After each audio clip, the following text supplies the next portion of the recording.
আসসালামু আলাইকুম এভরিওয়ান।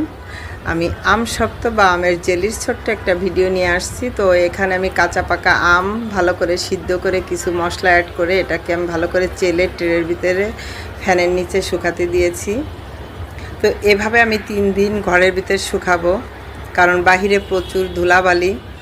তো আমি ঘরের মধ্যেই শুকাই নিয়েছি, দেখেন কত সুন্দর হয়ে গেছে 3 দিন পরে।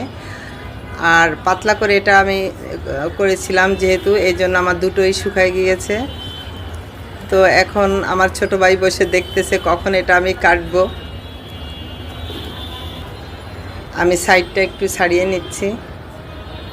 আর এটা দেওয়ার সময় আমি নিচে একটু তেল ব্রাশ করে নিয়েছিলাম, যার জন্য দেখেন কত সুন্দরভাবে উঠে আসছে।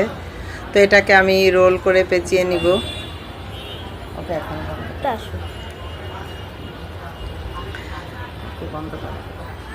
এখন এটাকে আমি চকলেটের শেপে কেটে নিব।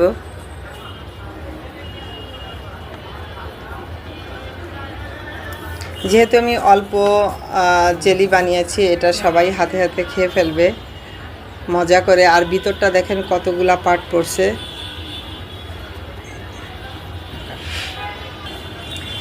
তো এটাও আমি দেখেন আমি আরেকটা ট্রে থেকে ছাড়িয়ে নিচ্ছি। তো এটাকেও আমি সেমভাবে পেঁচিয়ে নিব।